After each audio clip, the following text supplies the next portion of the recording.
Hey everybody, welcome back to DIY Boomboxes in Texas. I'm Phil, your host, and this is video 2 of how to build your own mini keg Bluetooth speaker. So what we're going to do is we're going to go through the parts that you're going to need, and then what I'll do is we're going to go ahead and drill the pilot hole and drill the hole for the speaker hole and get all that set up and ready to go. Make sure I got the right size hole saw here. Let me get my glasses.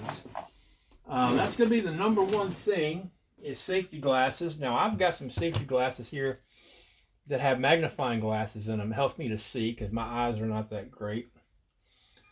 And one thing we're going to need is the right size hole saw. And I believe this is the one that I need. Let me double check here. All right, you're going to need a 4.5 inch hole saw. We're going to be using a 5.25 inch speaker, and that's the size that will fit on either end.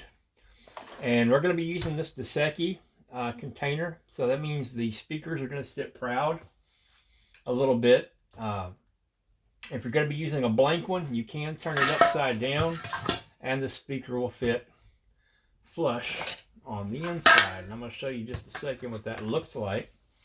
So here's the parts we're going to need for this project. Of course, you're going to need your mini keg.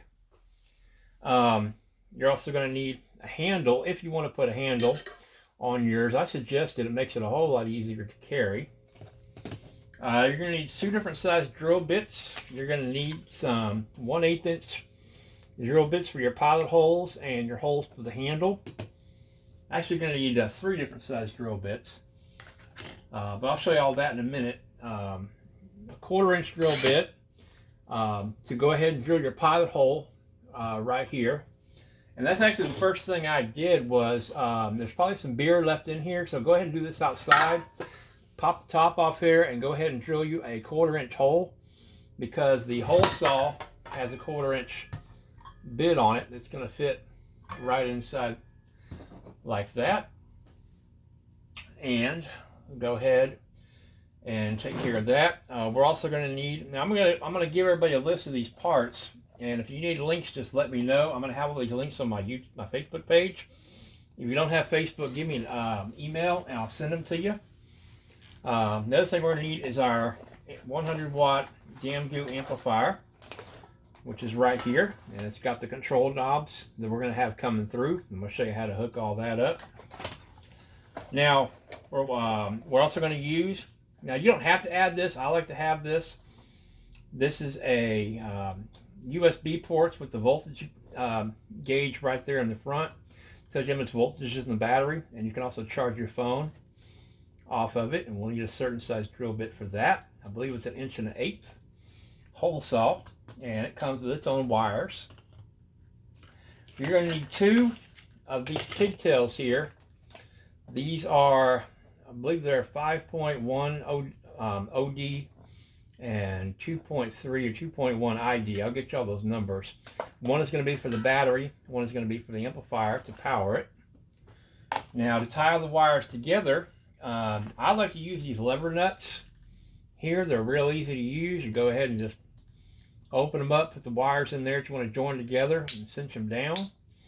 If you don't want to use the lever nuts, or you don't really spend the money, you can use wire nuts. I've used these in the past.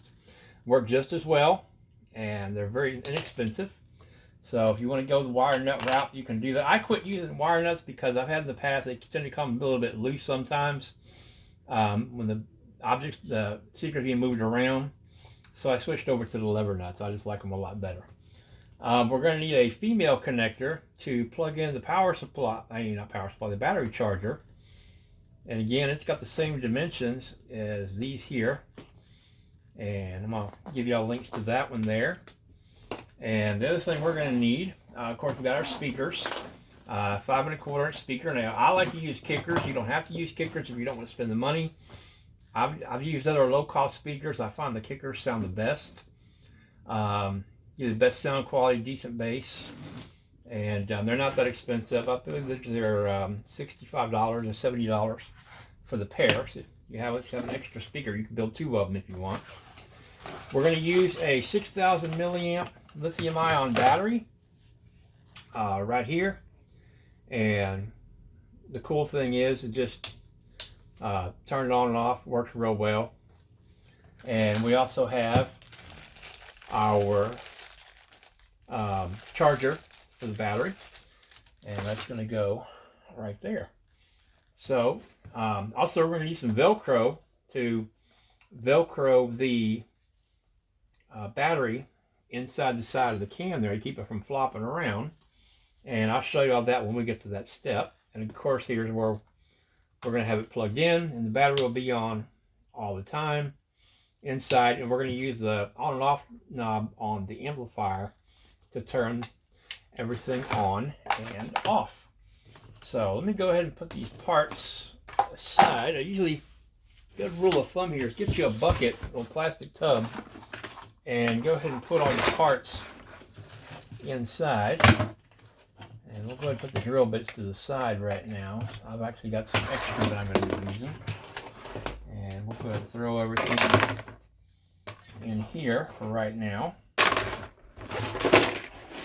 Now the first thing we want to do is drill our speaker hole. But before we can do that, I'm going to put the amplifier over there.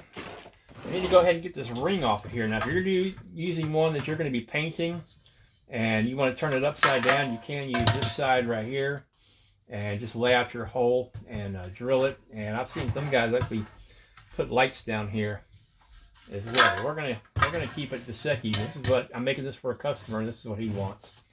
So I like to go ahead and pry it off the back here, so if it scratches a little bit, it won't leave that big of a mark. So go ahead and take a flat blade screwdriver and go ahead and try to get it under there.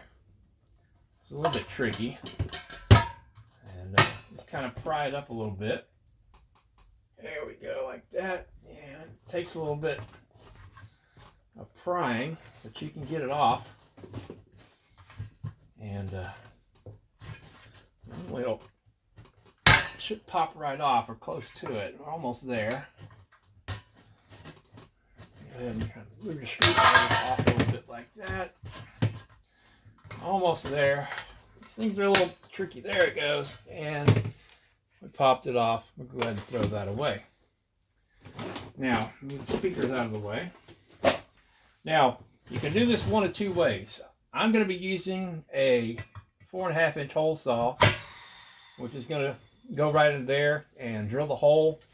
If you don't have a hole saw and you want to use a jigsaw with a metal blade, you can do that. Just go ahead and drill you a large hole. Go ahead and mark your circle and drill you a hole big enough for your blade to go through. And you can use the same technique using a jigsaw. So what we're going to do is we need to go ahead and clamp it first. Don't try to hold it, because it'll spin around and flop around and it won't be that good. So what you're going to do, like I showed in the last video, go ahead and build you a couple of these cushions here like this, and we're going to go ahead and get you a couple of clamps. If you don't have some, they're a really good investment for doing any kind of these projects. And we're going to go ahead and clamp this down here. Let me get the first one started, and let's go ahead and get this other one on here. A little tricky getting started, but once you get started, it's not that difficult. There we go. Start clamping this down a little bit. There we go.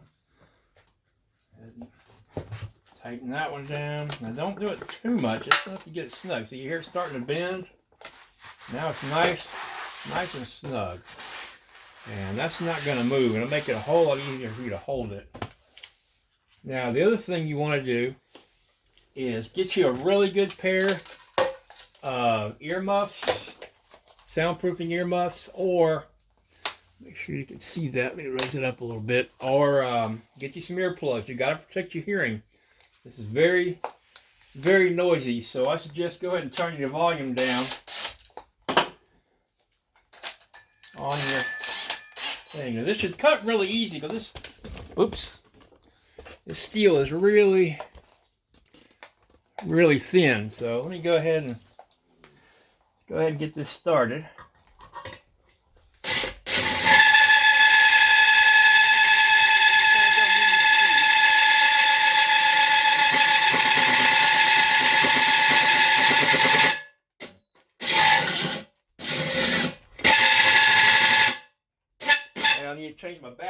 quick.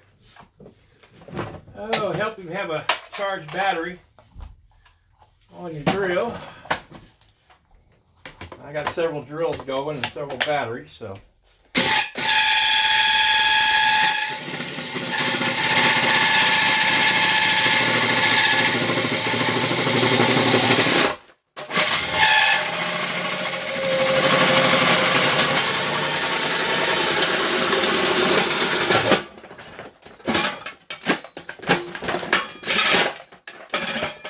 And there we go, just like that.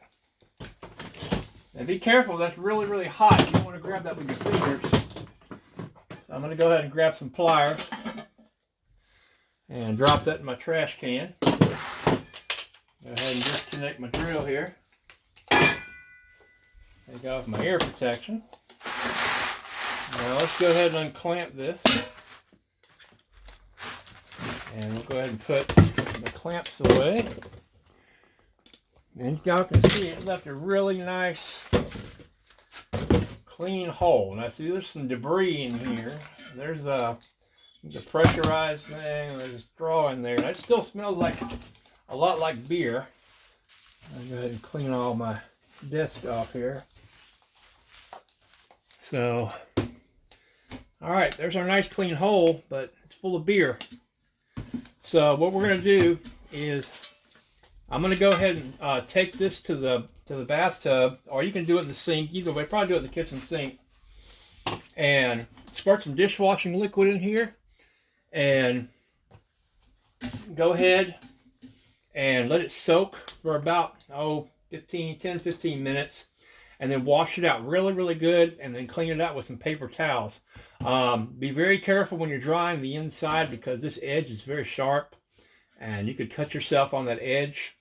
So just be real careful when you're drying it on the inside.